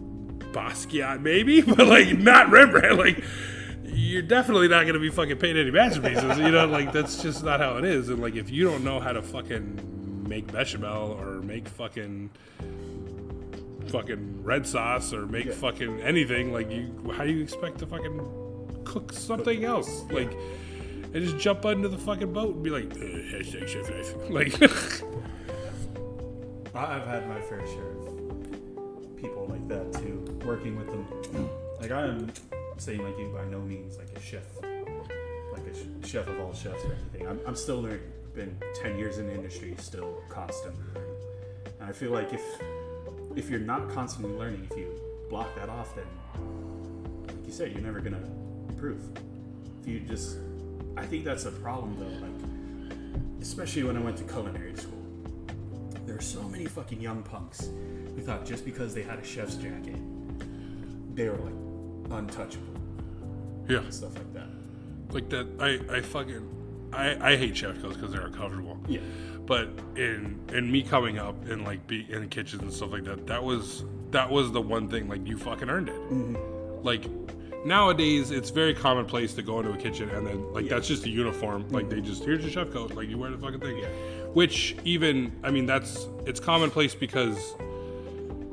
I mean, that's kind of how it was. I mean, even like old school brigades and shit like that. That was was your uniform. You fucking wore a chef, you know, the chef whites and all that stuff. But I think, you know, there's something to like the fucking shit work that nobody wants to do that anymore. Yeah.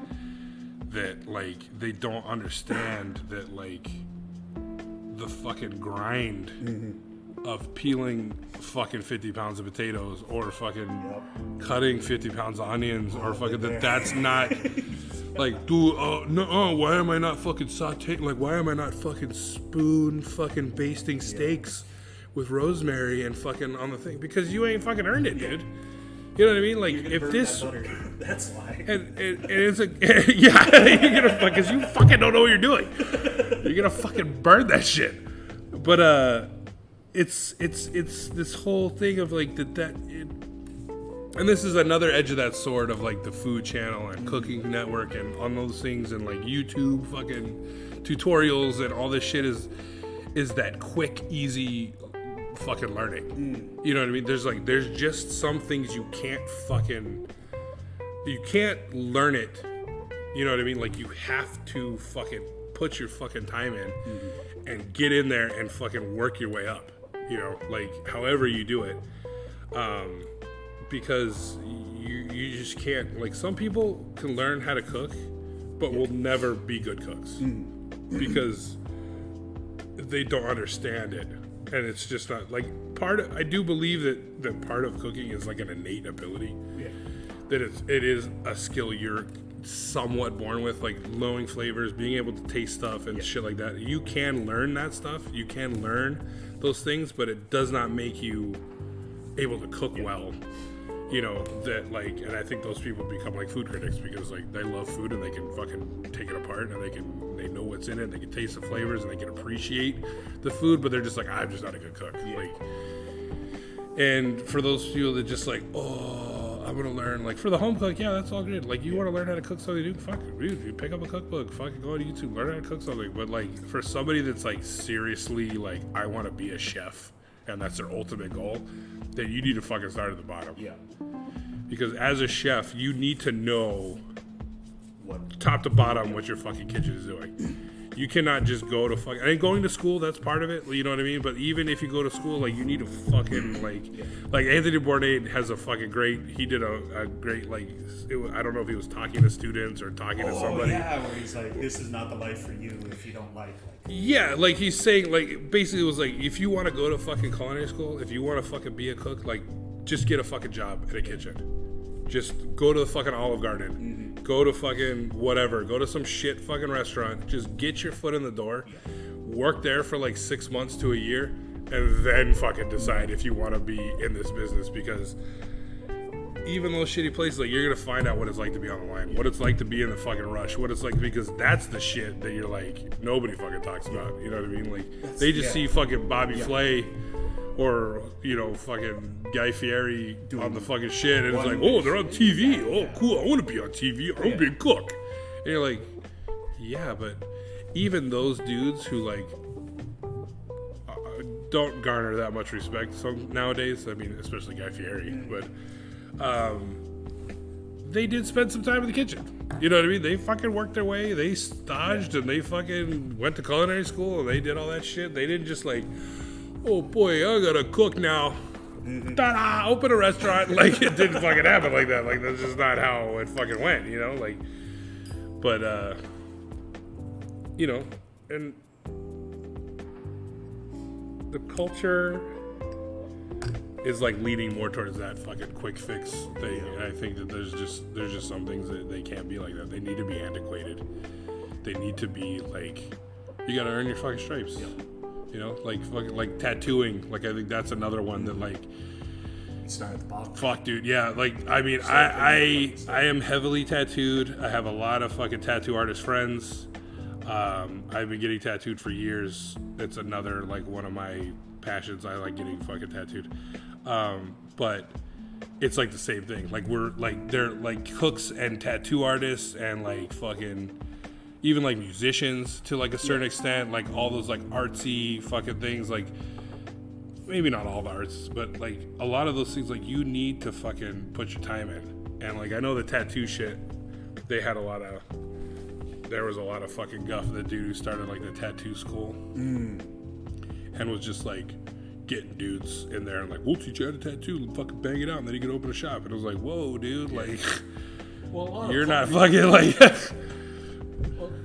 a lot of culinary schools don't necessarily promote that way of thinking, but that's how a lot of people that go to them think. Yeah, I totally agree with that. I don't think that it's the culinary schools that are like, hey, come be you want to be, you know, like the fucking UTI, fucking, you want to be a mechanic? Fuck, we'll fucking, ooh boy, get on down here. We'll churn it out, you know, like, Because while that is a skill, that's a trade skill, and I think a lot of people, like you said, like I don't think culinary schools tout that at all. They're like, oh, come to school, you be a chef.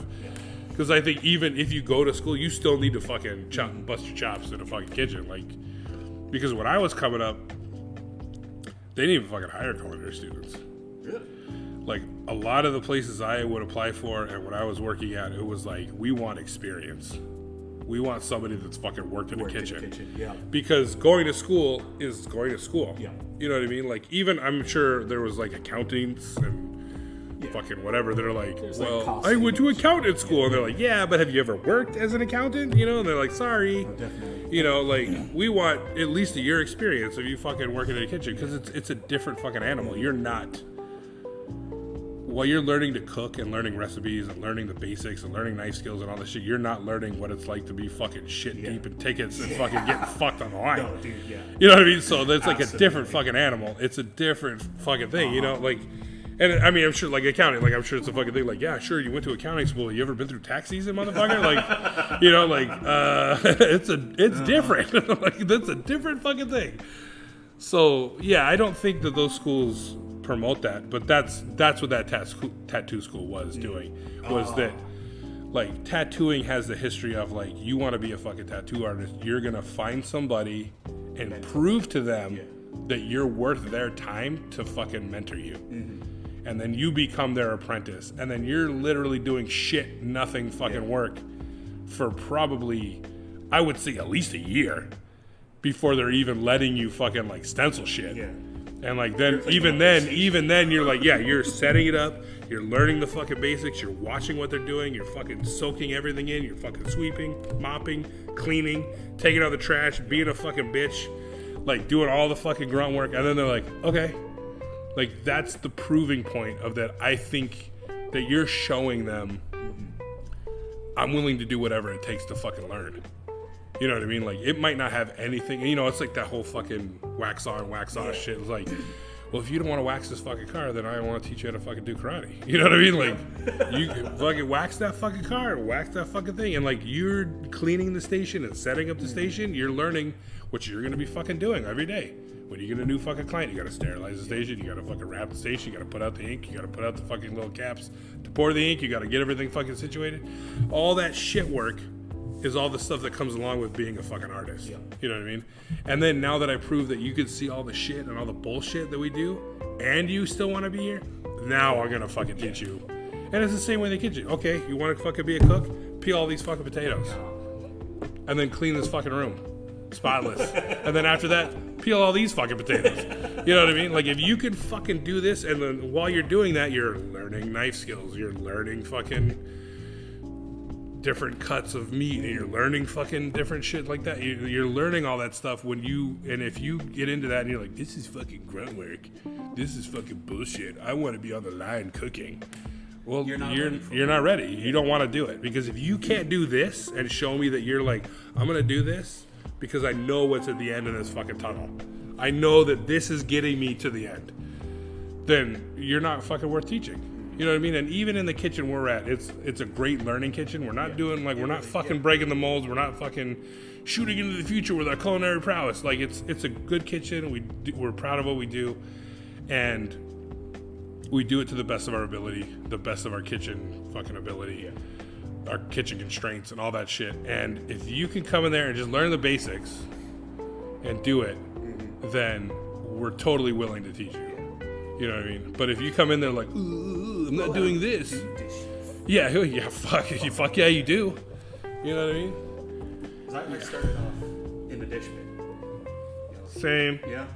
I started in the dish pit because the kitchen I started in didn't have any openings for prep.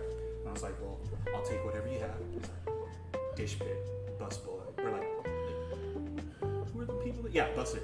Yeah. The one that clears off the tables and stuff like that.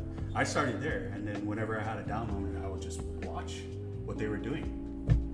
And I'd ask questions if they weren't, like, in the weeds or anything like that. Yep. You were proving that you wanted to do it. Yeah. And just from that, I got put up to prep. And after prep, they put me on the line shortly after. And yeah, it's just been me slowly climbing that ladder. Slowly. It's the fuck, and you could blame. I like to blame society for a lot of things because I just hate people, mostly in general. But this whole like the fucking, I'm not saying you gotta beat your kids, but like, the culture's changed dramatically, and even in the kitchen, where like when I was coming up.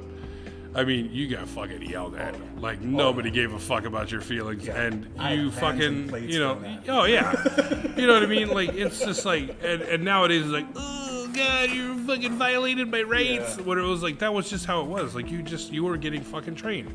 Like, that's just the fucking, that was like the nature of the beast. You know what I mean? Like, it was par for the course. And, like, the chef would fucking ream you out and be up your ass, and then 20 minutes later, you're out fucking in the back, fucking taking a break and like, hey, what's up, man? What do you do this weekend? Like, it was just in the kitchen. Yeah. You know what I mean? Like, there's not time to be like, hey, buddy, what you doing? Yeah, sorry, but that's not right. You're actually doing that wrong. Yeah. So I'm going to need you to start over, and then maybe we'll get it right next time, okay? But chin up, buddy. You know what I mean? Like, but that's the fucking culture we're living in now, too. It's just like, oh, we all get a trophy. And it's like, but they didn't do good. You know what I mean? They tried. But they were here. Yeah. You're like, yeah, but that's not really how the world works. You know what I mean? Like, and for the better, for the most part, like, you barely find any kitchens that are run like that anymore. But it's still like, you could still have the tough fucking attitude of like, you can't be like, fucking asshole, motherfucker. Whether they're like, I quit and I'm going to sue you. You're like, whoops. But still, it's like, you gotta, you don't get points for participation. You know what I mean? Like, if you show up and you don't do work, then you don't earn anything and you get fired. Like, this is like, sorry. Like, you can't be like, but I showed up. Yeah, but you sat in the corner and did nothing, and I needed you to do stuff. Yeah, but I was here, so I could pay you, right? Like, no. You get fired. So I think that, and I try to, like, I'm not saying I beat my kids. I'm a little hard on them. I should be a little less hard on them. But I try to instill that, like, when we talk most of the time, that, like, that you have to earn something. And we started a chore chart, and we're trying to be good with that and things like that. But, like, that you just don't get something for being alive. Like, you get your basic human needs met, food, clothes, shelter, fucking shit like that. But, like, you now have to participate, like, and that's what I think a lot of people don't do anymore and haven't done for a while now, is that you just baby it. It's just like fucking, they're just sheltered their whole life, and then they get into a fucking kitchen or they get into any job, and it's like, I'm not a special person. Yeah, I'm not a sparkling snowflake. No, but you are. I mean, just not here. Yeah. You mama thinks you are, and I'm sure you're a fucking fine gentleman, but here you're a piece of shit, and I need you to get to work and fucking wash those dishes, okay? I think it's just parents nowadays, they want to be like their kids' friends, and not their parent. It's like they need that structure, Yeah. That adult figure to show them basically that, you have to earn everything that you later on in life. You're gonna have to earn what you want. Yeah, for sure. And by doing chores and stuff like that, I never got an allowance, so I can't say getting an allowance is like great and stuff like that. But I just did chores because if I didn't, my mom would. Yeah. Now, Jay, Mr. Effervescence, just tell me how that really makes you feel. Because we've gotten into the childhood trauma part of it. Honestly. Because I heard the voice crack when you said your mom beat you, so I don't know. Beat is like a hard thing. Maybe more discipline. Mm-hmm. Continue. She was a single mother. Four kids. Damn. Yeah. And I was a wild child. I was, the forgotten third child, the middle child, and stuff like that. So I was just rotting them up. I have a different experience. Well, I've calmed down a lot. Like after high school, I realized my actions can get me in real trouble. Oh, right. I'm responsible for my conduct. Yeah, I spent 2 days in a jail cell, and I was like, yeah, I think I'm gonna straighten up a little bit. This isn't fun. But yeah, I was a wild child. My mom blames all her gray hairs on me. And stuff like that. It wasn't beating. Yeah, beating was a hard one. I was joking about the childhood trauma thing. I don't fucking. But I was basically a fucking latchkey kid, so I don't fucking. All my childhood taught me was how to manipulate and get away with shit, and just really hone those skills of sociopathic, abilities. But I've calmed down a little bit. I got beat once. Oh. I got a fucking belt once, and it was and cool, man. Yeah. See ya. That didn't really do anything for me. I don't know. A little harder next time. Do you mind if I choke myself while you do it? One of the proudest moments of my life, I still remember it, was when my mom went to slap me because I set off a stink bomb at school. Basically evacuated the hallway that had maybe 7 or 8 classrooms connected to it because people were getting sick and throwing up. I remember going home having to tell my mom because she was a nurse at the school, so eventually she was going to find out. So I figured, it'll be better if I tell her before anyone else tells her. And she hit me, and she went, ow! And her hand was hurt, and I just remember, yes!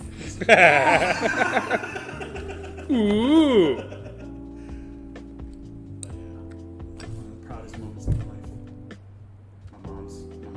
Stopped hurting. Then she moved on to the water hose. Ooh, nice. That's prison style. That's fucking prison rules. Yeah. Yeah, I got hit once with a belt, and it was fucking, I don't know why. I don't even remember. I remember getting hit with a belt, but it was okay. And then I got slapped once, both from my father. The slap was, I thought they left, and I said, so I forget what I said. I don't know if I said fuck or I said shit or something, but I cussed. Yeah. And he was still within earshot, came back and was like, bah! Don't you fucking talk like that. And I was like, God damn, I'm 16 years old. I can't, what's, okay. But again, I was just cool. Yeah. I don't know. I wouldn't really fucking do anything to me, but I was never there was never corporal punishment in my house. I did get an allowance. I was also a product of a single mom. My parents divorced when I was 8. And but I mean, it was whatever. I just fucking, hey, can I get my allowance in now, and then I swear I'll do the work later. And so, but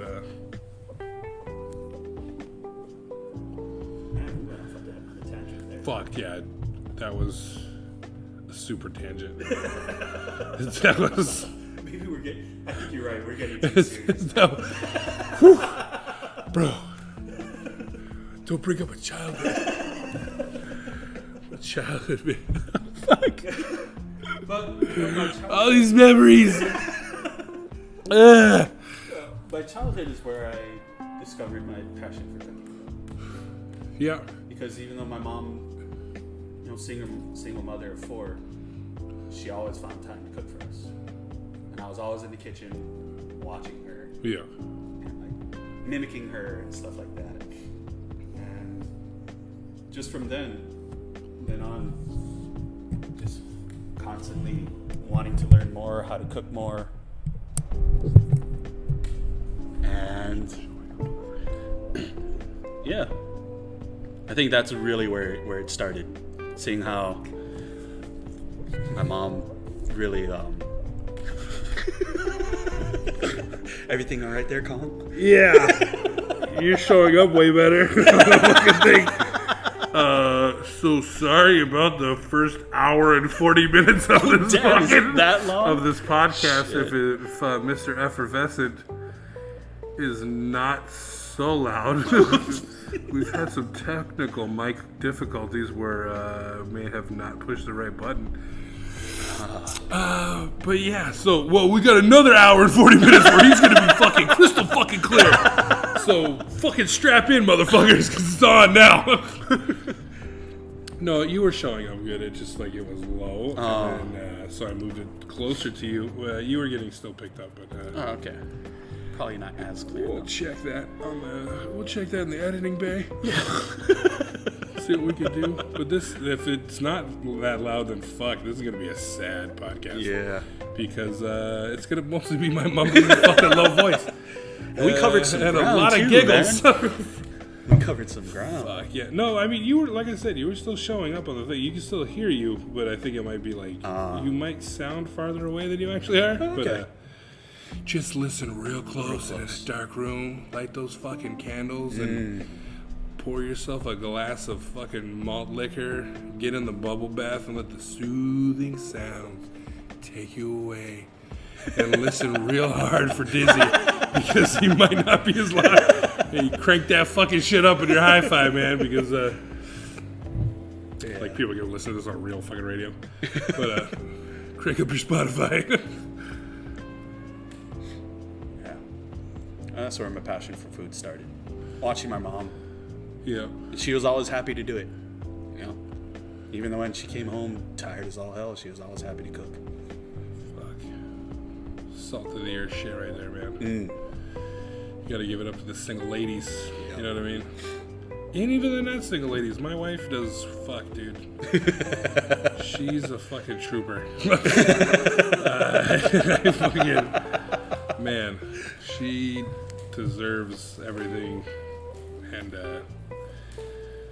yeah. But yeah, I mean, fuck. Just that cooking with your kids. Yeah. It helps. Like, I try to do it. I'm not as good as it should be with that.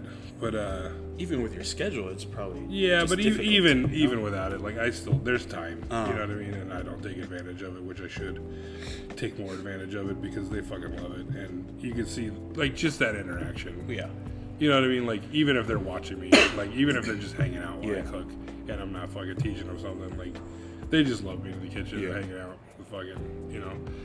I mean, kids, dude, fucking spend as much time as you can with them. It does go by super fucking fast. And, fuck, man. Like, fuck, dude. It's okay, man. Let it out. Fuck. Let it out. I'm a shit person. I'm fucking.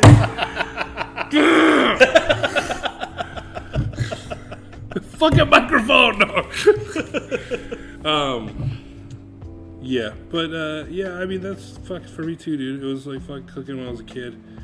Like it was, my dad cooked and he was all right. I mean, it wasn't his like passion. He likes cooking and he did it professionally for a while. And I saw him in the kitchen and I don't think that seeing him in the kitchen didn't make a big impression on me, but just like him cooking like did, and my mom liked to fucking do the sweet side. She liked baking and shit, and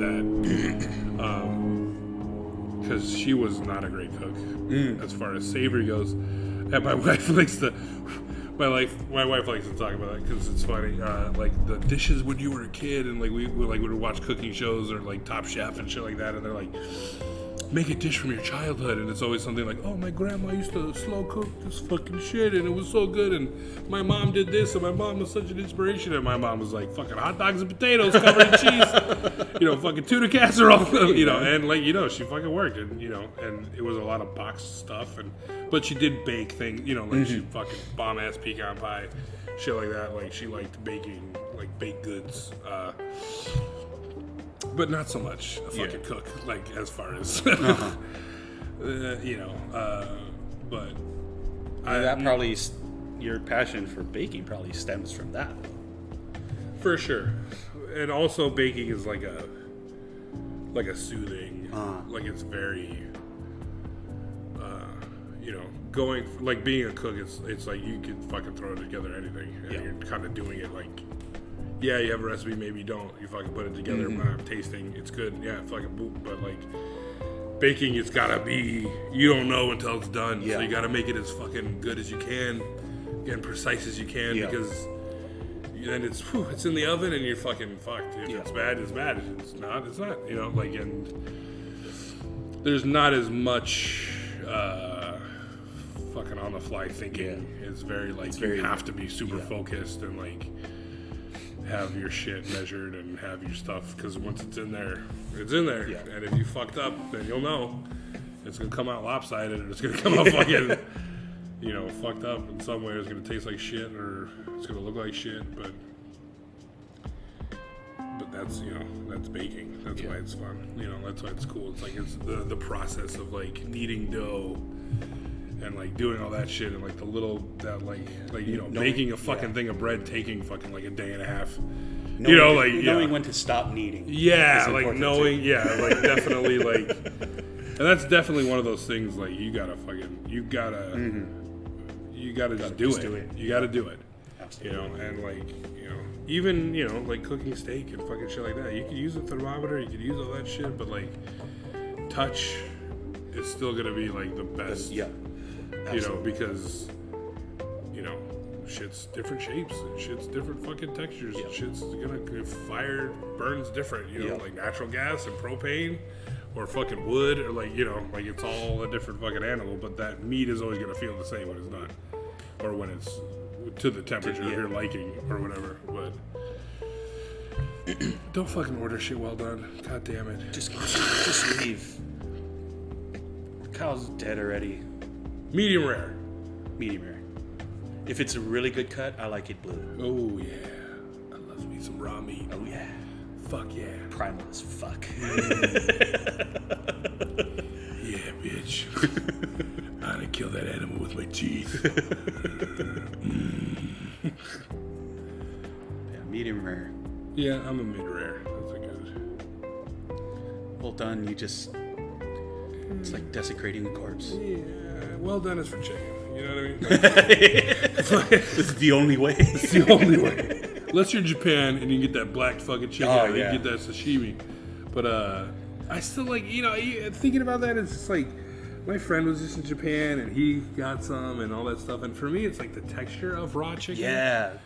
It's different than like beef or like fucking venison or anything, any of those like strong structure, like meat structures. That's like, there's that like gelatinous quality to it that's just like a little off-putting, that's like, I'm big on textures, this is why I don't like peas.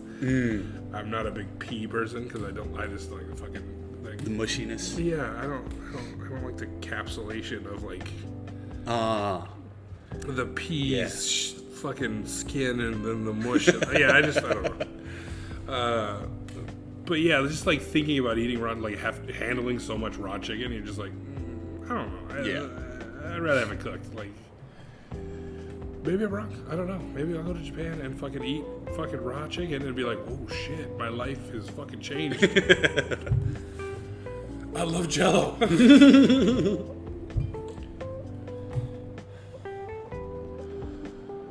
Yeah. Well, we're coming up on the 1 hour and 52 minute mark of this one. So, kudos to you if you fucking made it through. Yeah. What a fucking trooper you are. You get no prize. You get only the knowledge that you have nothing better to do just like us. And you wasted 1 hour and 52 minutes and 51, 52, 53 seconds of your life now. Hope you enjoyed it. Hope you eat better because of it. Hope you support some cool fucking restaurants. And we'll fucking see you next week. You got some sign-off shit there, Mr. Effervescent? I'm not good when I'm put on the spot like that, man. The end.